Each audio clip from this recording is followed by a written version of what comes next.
जय श्री कृष्णा। मैं हूं नरेंद्र अग्रवाल और आप देख रहे हैं नरेंद्र अग्रवाल यूट्यूब चैनल।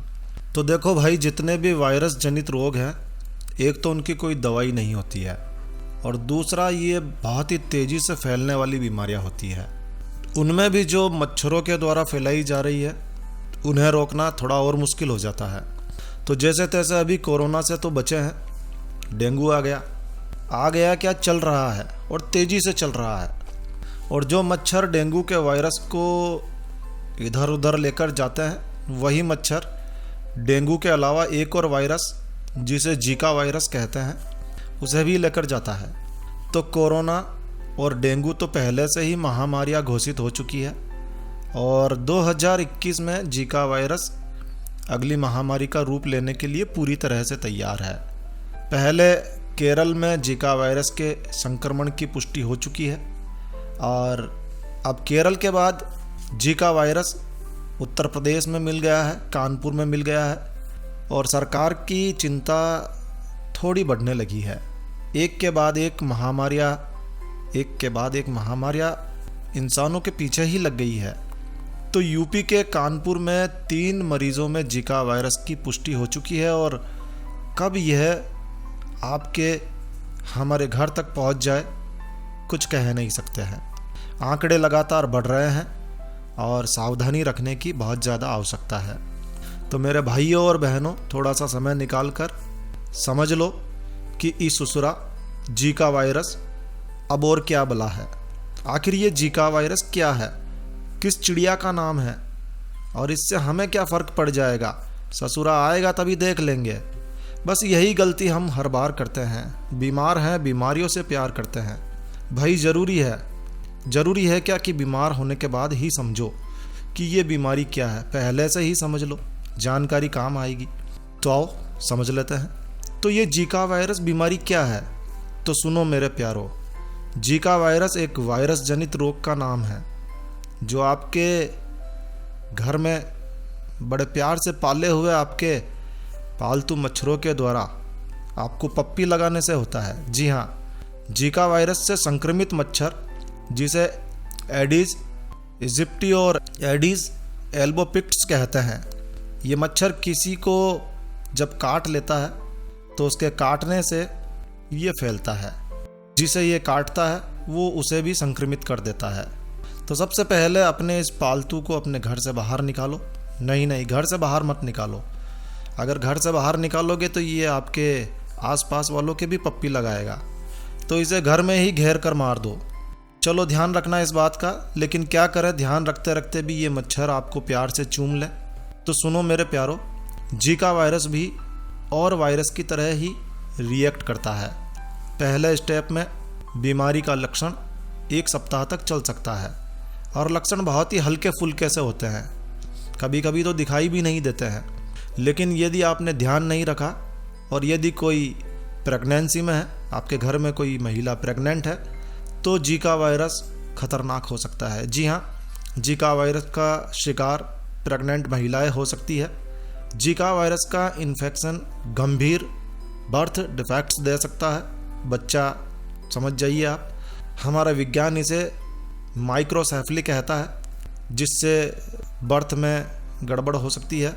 बच्चा जीका वायरस ज़्यादा परेशान कर दे तो गंभीर तरीके से दिमाग को ख़राब भी कर सकता है, जिसे मस्तिष्क दोष कहते हैं। तो जीका वायरस वैसे बहुत ज़्यादा इफ़ेक्ट नहीं करता है, लेकिन जब करता है तो अधमरा कर देता है, पूरा भी नहीं मारता है। तो यदि घर में कोई गर्भवती महिला है, कोशिश करो ज़्यादा से ज़्यादा मच्छरों से बचकर ही रहे, क्योंकि जीका इन्फेक्टेड एडिज प्रजाति के मच्छर एडिस इजिप्टी और एडिस एल्बोपिक्ट्स के काटने से ही होता है।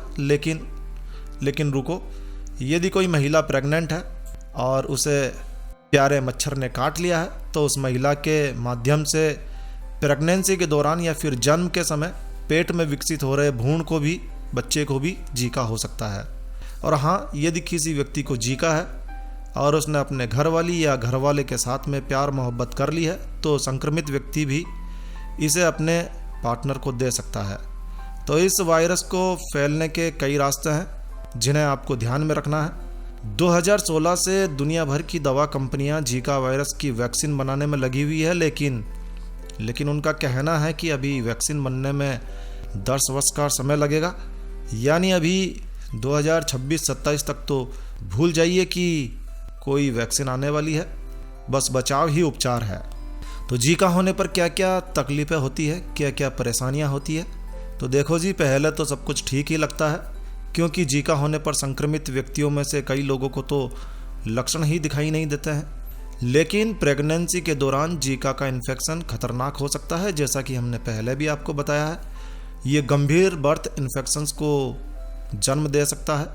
मौजूद में जो शोध हुए हैं, जो रिसर्च हुए हैं, अब तक जो अध्ययन हुए हैं, उनसे पता चला है कि गुइलेन बेरे सिंड्रोम GBS जीका से ही जुड़ा हुआ है, जो कि एक खतरनाक नर्वस सिस्टम की असामान्य बीमारी है।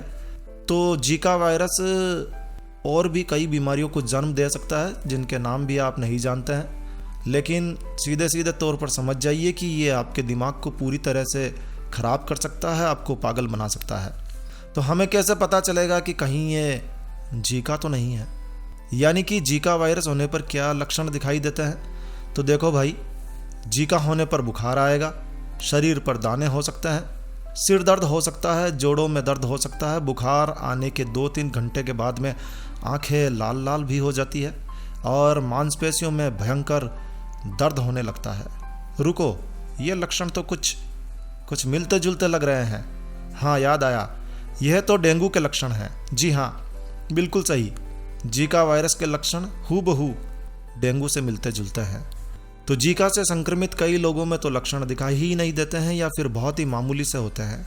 ये कई दिनों से लेकर कई सप्ताह तक चलते रह सकते हैं।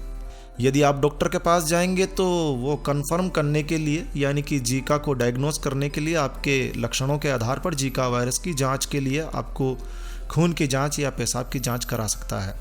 तो क्या जीका से जान भी जा सकती है? तो सुनो भाई, ज़्यादातर मामलों में लोग अपने आप ही ठीक हो जाते हैं। बुखार आने पर बुखार की गोली ली जा सकती है। जीका के लक्षण बहुत ही हल्के फुल्के से होते हैं, तो संक्रमित व्यक्ति के मरने की संभावनाएं तो बहुत कम ही होती है। लेकिन यदि मामला गंभीर हो जाए तो अस्पताल में भर्ती होना पड़ सकता है।